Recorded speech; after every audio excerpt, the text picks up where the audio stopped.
Tadbirkor ayol tergovchidan norozi. Tahririyatimizga kelib tushgan murojaatga ko'ra, Namangan viloyati To'raqo'rg'on tumani Olchiy mahalla fuqarolar yig'inida istiqomat qiluvchi tadbirkor ayol Asqarova Zarifa firibgarlar tomonidan chuv tushirilgani haqida ma'lumot berildi. Tadbirkorlikni boshlagan bir Namangan ayoliman. To'raqo'rg'on tumani tergov bo'limi xolis va qonunan ish olib bormayotganidan noroziman deydi. Ayrim firibgarlar tomonidan soddaligim va ayolligimga borib chuv tushganman. Tepamda Alloh bo'lsa, men hayotimda senaga gado deganimda tilim uzilib tushdi. Tergov tomonidan haqiqatni, meni haqiqatimni umuman eshitishni Holat yuzasidan Namangan viloyati To'raqo'rg'on tumani tergov boshqarmasidan rasmiy ma'lumot kutib qolamiz.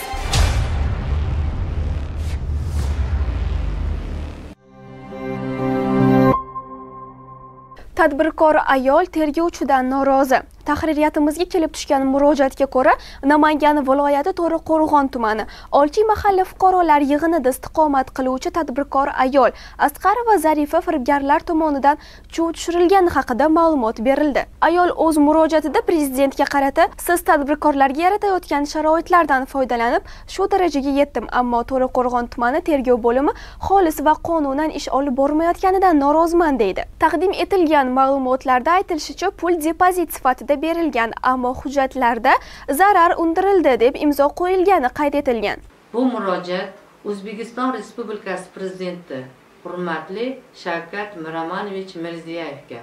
Hurmatli prezidentim, sizni tadbirkorlarni qo'llab-quvvatlash to'g'risidagi qator qonun va qarorlaringizga suyangan holda tadbirkorlikni boshlagan bir Namangan ayoliman. Hozirda ayrim firibgarlar tomonidan soddaligim va ayolligimga borib chuv tushganman. Lekin nimagadir To'raqo'rg'on tuman tergov tomonidan haqiqatni, meni haqiqatimni umuman eshitishni xohlashmadi. Meni qip-qizil jinoyatchiga aylantirishdi. Menga nisbatan 168-moddani 3-qismi bilan 3-chas B bandi bilan To'raqo'rg'on tuman tergov tomonidan jinoiy ish qo'zg'atildi. Lekin jinoiy ish qo'zg'atilishda ayrim xatolarga tergovchi tomonidan yo'l qo'yilgan. Birinchisi, ariza 2025-yil 6-yanvar kuni ariza Namangan viloyati UDga ariza kiritilyapti. 8-yanvar kuni To'raqo'rg'on tuman ichki ishlariga kirib kelyapti, onlayn bo'lib kirgan. Shu bilan uchastkovoy tomonidan 10-9, 10, 11 kunlari bizdan tushuntirish xatini olib ichki ishlarga tergovga topshirilyapti. Tergov 15-yanvar kuni buni forma birga olyapti. Biz tushuntirish xatlarida guvohlarim bilan asoslab pulni qaytarib berganimizni isbot daliliga qo'yib bergan bo'lsak-da, tergovchi tomonidan 15-yanvar kuni forma birga olinyapti. Vaholanki arizaning muddati 15-yanvar kuni tugallanyapti. Lekin tergovchi tomonidan arizani To'raqo'rg'on tuman prokuroriga forma birga olgandan keyin 3 ish kunida jinoiy ish qo'zg'atishni o'rniga yoki bo'lmasa To'raqo'rg'on tuman prokuroriga cho'zdirib berish haqidagi arizasini начальник militsiyaga berib, начальник militsiya prokuraturaga chiqarishni o'rniga tergovchi tomonidan Namangan viloyati ichki ishlar tergov ko'miga jo'natilyapti. U yerda 25-yanvar kuni qo'zg'atilib kelyapti. Bu yerda 19 kun ichida jinoiy ish noqonuniy ravishda qo'zg'atilyapti. Bundan tashqari, ayblovlar bizda tergov jarayoni davom etdi.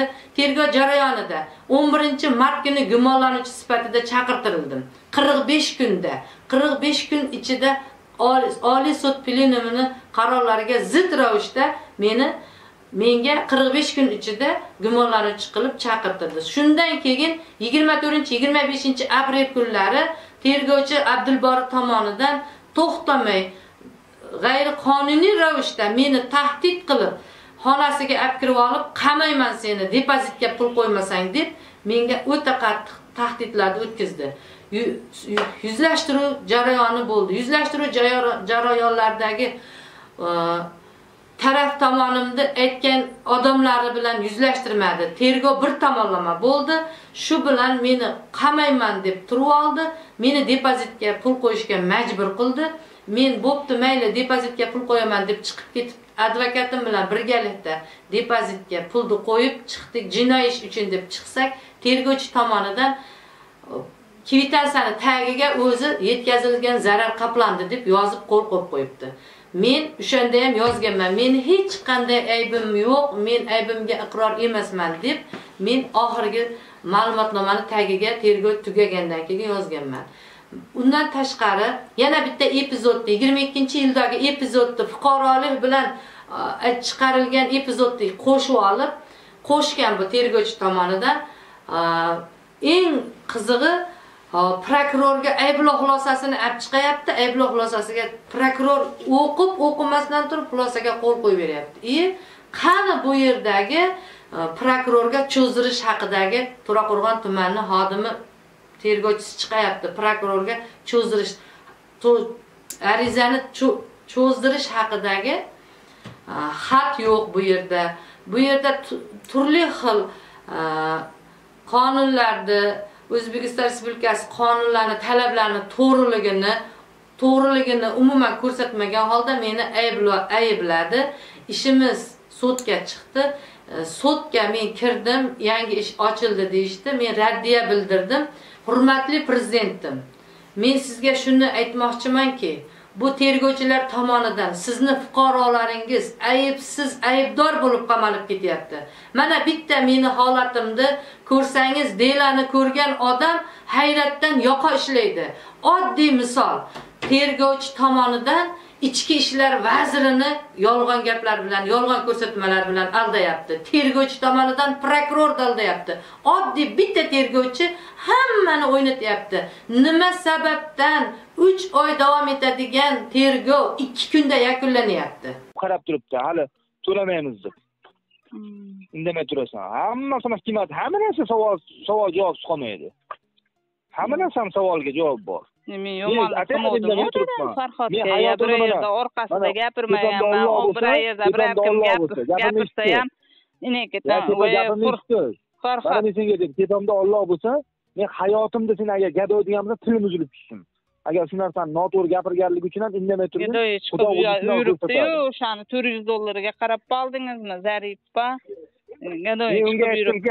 $400 pul so'rab advokatlik qilyaptimi? Order berdingizmi unga? Tam qanaqa meni bo'ynimda buncha bo'pti, sog' bo'ling, ota, sog' bo'lingmi. Lekin Xudoning uyini ko'rib kelib turib bunaqa chaqimchilik qilgan odamga jannat haromda asli. Lekin mayli, omadini bersin. Buni ham yaxshi kunlar kutyapti. Xudo xolsa o'zim xabar olgani kiraman, 4 tani olib. Qarab turasan. Lekin pachalashmayman, so'kinishmayman, gaplashmayman.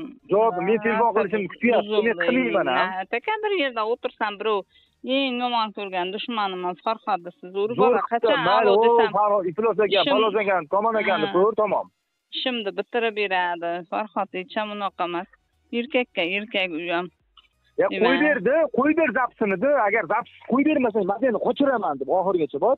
Agar men gapirgan gapim agar o'shanday qo'y bersa, qoyil qolaman. Agarchi o'sha gapirgan bo'lsam, men ham qisib ishonaver. Boy asabim buzilib qoldi. Keyin mayli shu narsalar o'ylamayin deb o'zim mana qildim.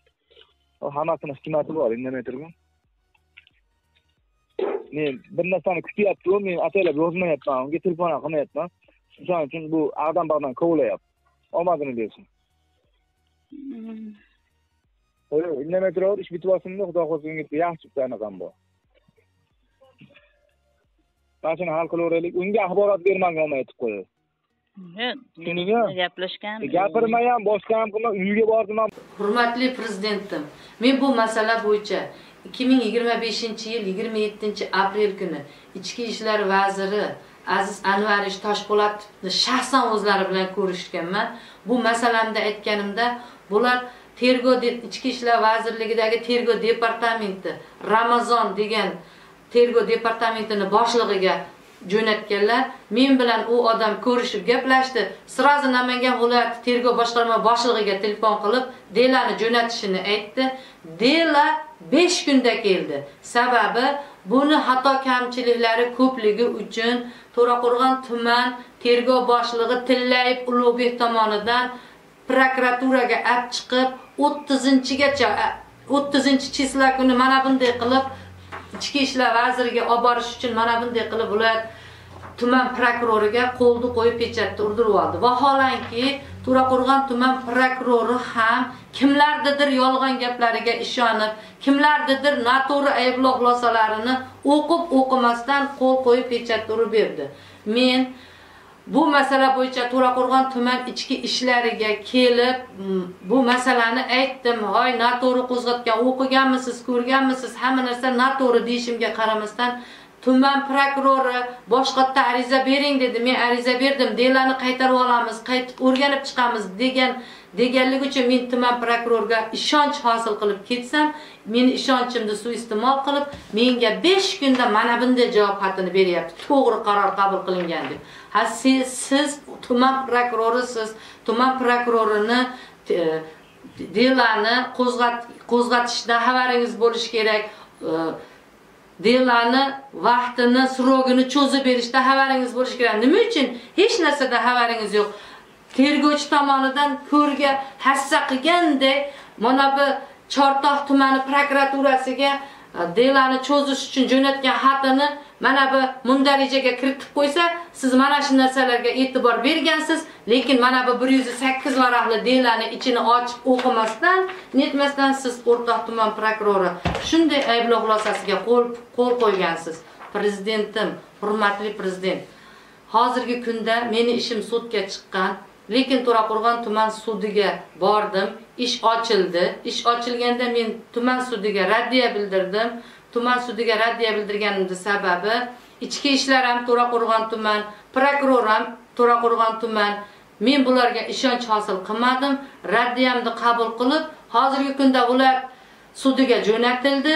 Sizdan iltimos, ushbu delani viloyat prokuraturasi tomonidan qayta o'rganib chiqib, noto'g'ri qaror qabul qilingan qarorlarni bekor qilishda, noto'g'ri qo'zg'atilgan jinoiy ishda bekor qilishda amaliy yordam so'rayman. Bu murojaatimning orqasida yana bir narsani aytmoqchiman sizga. Men ayol sifatida, ona sifatida, meni bitta oddiy xodim, ichki ishlar xodimi meni qamaladi. Bugun erta qamaladi. 4 ta non ko'tarib kirib boraman oldiga deb fuqarolarga gap tarqatib yurishgan nima haqqi bor? U menga o'xshab tadbirkor bo'lsin oldin. 10 ta ishchi o'rin yaratsin. Qachonlardan burun haydaladi, keladi ichki ishlarga. Bu qachongacha menga ta'ziq o'tkazib, orqamdan yolg'on yashiq gaplarni tarqatib yuradi. Holat yuzasidan Namangan viloyati To'raqo'rg'on tumani tergov boshqarmasidan rasmiy ma'lumot kutib qolamiz.